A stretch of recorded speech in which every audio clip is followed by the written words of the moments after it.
Welcome to the POSTCAST here. David Locke along with Ron Boone from Toronto, Canada, as the Utah Jazz. Ron, I need you to scoot this way so that you actually have a full head. If you turn the camera, turn your computer. I know, but I thought if you just moved instead of me turning the camera, we'd be better off. See, after 3 overtimes, we don't get along anymore. All right, that was a pretty darn good win by the Utah Jazz tonight for them to be able to pull that off. It looked pretty dire, and it really felt as though if there was ever going to be a loss that was bad, it was this one in Toronto. So, you could probably nitpick this one to death of what's not right and what's this and that, but these are maybe the kind of wins that propel you to get better in the areas where you're struggling. Well, you remember last year after winning that double overtime, the triple overtime, losing that triple overtime in Atlanta, they seemed to play a little bit better, after that. But you and I talked about this before the ball game tonight, that the two ball games that bookend the Philadelphia and Boston Celtics game, which would be Toronto and the Washington, those would be the games that the Jazz would have an excellent chance of winning if you're going to try to go at least 2-4. This team gets along well, seemingly so far. It's very early, but more importantly, they have really good guys. Is this where that shows up, that you have high character guys? Well, I think absolutely. But when you're in a ball game like this, everyone wants to be a part of it, and everyone's trying their best to get the job done. And when guys make big plays, you just get excited. It's just a great feeling about winning. And the way they were able to win this basketball game kind of reminded me of last year, where they had to fight them and just didn't give up and made big plays and came up with some defensive stops. And Toronto shot the basketball exceptionally well. The Jazz could have just gave up as well as they were shooting the ball. They were like 60% in the first quarter, 51% there at the end, 56% there in after 3 quarters, and the Jazz just continue to hang in there. There's so many things to talk about tonight, so we'll try to get through some of them, and we will run out of time, inevitably. But first off, I thought there were just 2 huge parts of this game that were defensively oriented.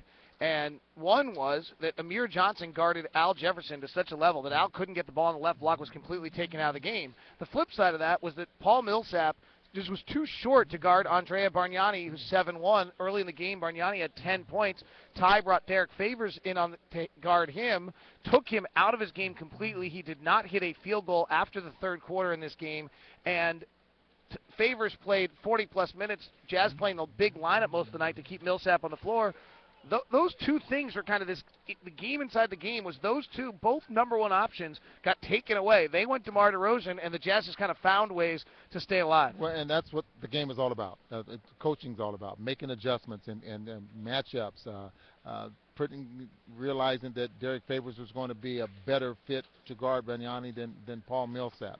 And yet to keep Paul Millsap on the floor still, right? You very easily could have just decided, well, if Paul can't guard him, he's not playing tonight. Yeah, it's you just really have to give Coach Corbin all the confidence that this team can get the job done now with certain guys out there on the floor, and he made some very nice adjustments in overtime. Randy Ford did a very good job. Jarosa was very, very hot, very good player, awfully difficult to defend. But you hit it on the head. I think Favors' ability to defend Bargnani kept him out of the basketball game there in that second half. Eventually, Amir Johnson fouled out. The Jazz then regained Al Jefferson as a weapon, and you really saw the value of that as it forced major scrambles by Toronto at that point. It's amazing how your game plan works, and I thought Casey had done a great job of overplaying Al Jefferson's left shoulder, forcing the offense to try to throw it over the top, but they were defending the backside there as well. So they actually just took the basketball kind of out of Jefferson's hands, and when he caught it, he was catching it 15 feet away from the basket, and that's exactly what they wanted. Al Jefferson's 3 is really the story of the night. If Al Jefferson doesn't make his second 3 of his NBA career, the game does not go into overtime, and the Jazz lose this game. Al Jefferson made a 3. Mo Williams took a 33-footer that just was kind of stunning.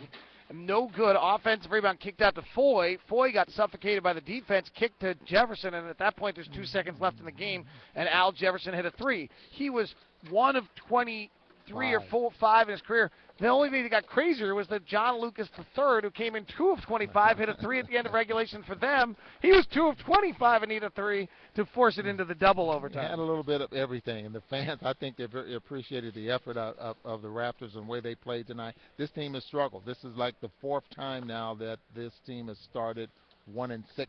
At the beginning of the year, they had one season where they were 0-4. So this team is struggling, especially at home. They were only 1 of 2 here at home. Now they're 1-3, and until they get healthy, with Lowry coming back, then they might struggle with that. Okay, there are 2 areas of concern that in a nice night you probably have to still talk about. One, defensively, you allowed these guys to shoot really well, and they were one of the worst shooting teams coming in. And 2, offensively, you ended up with only 40 points in the paint tonight. This team just is not getting the action in the paint, and that you think that that's post play, but really what that is, I think, is there's no fast break action, there's no cutting off the ball action.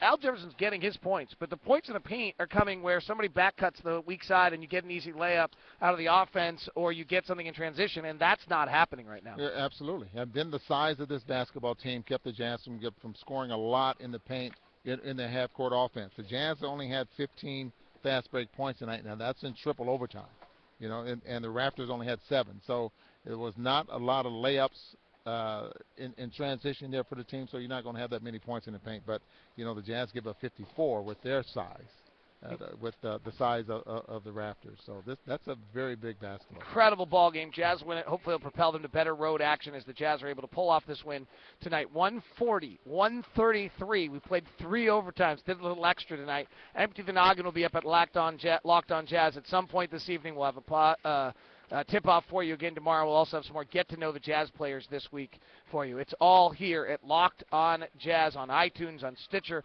or on our YouTube channel at David Locke, plus all at weareutahjazz.com/LockedOnJazz. Thanks for being a Jazz fan. Thanks for following us. What a night. Glad to be able to take the evening with you, and thank you for taking some time with us.